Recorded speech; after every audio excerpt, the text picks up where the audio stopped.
Hey, my first ever vlog.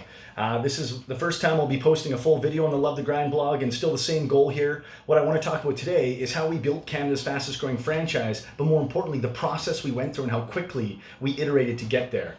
One of the things I've seen over the past year talking to hundreds of entrepreneurs coast to coast, and our team deals with so many entrepreneurs and marketplaces, is too many people overanalyzing every situation or going deep into the risks. It's important that I understand the risks.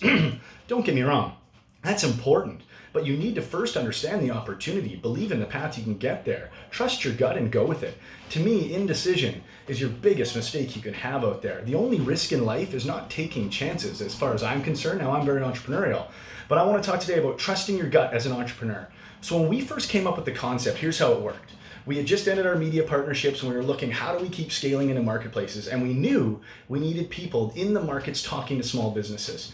And so we came up with this idea, and it was like, could you franchise a SaaS digital platform?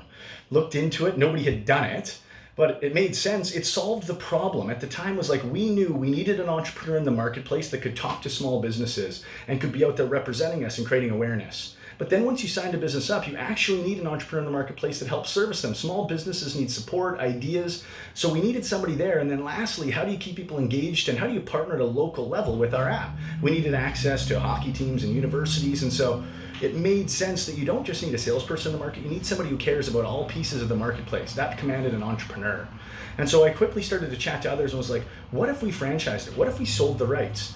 And then before you know it, you're talking to members of your team, then you're talking outside and just saying, hey, what do you think about this? And the whole idea was talking to people that would believe in the idea. I didn't go look for all my naysayers. I could have for sure shut the program down. There's lots of ways to tell yourself why it won't work. And by the way, if you don't think it will, you'll be right. We'll talk about that more.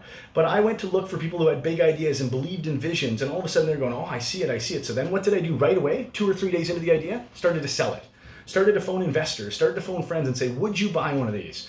Now, we were really lucky. Some of my investors said, hey, I'll buy one. I'll bring it actually to my market. So I knew we had something. It was going quick. So that was exciting. Then what we needed to do was make it work. It wasn't about what are all the landmines. It was all about how could we do this as quick as possible? How would we teach them to sell? How would we teach them to serve it? How would we launch markets? Now, we were very fortunate.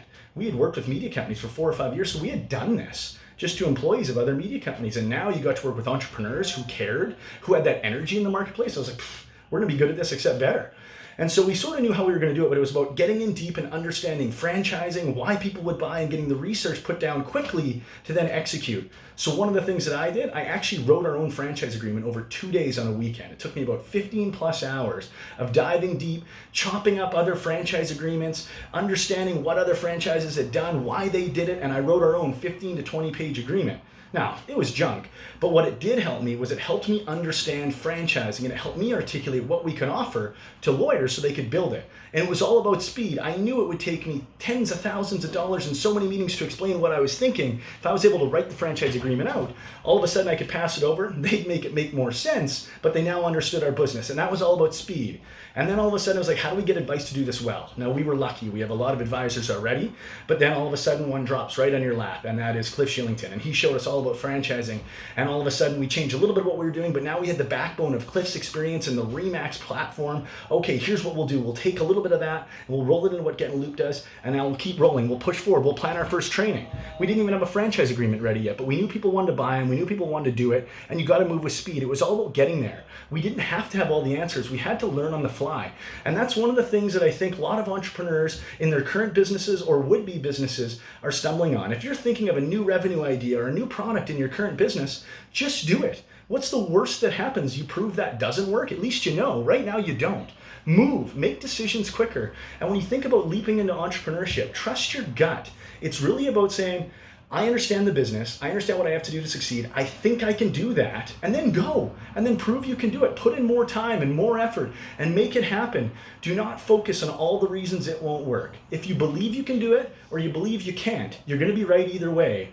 My advice is to jump all in and learn on the fly, but understand one thing. Trust your gut. If you know you can do it, you'll be right. Hope it helps.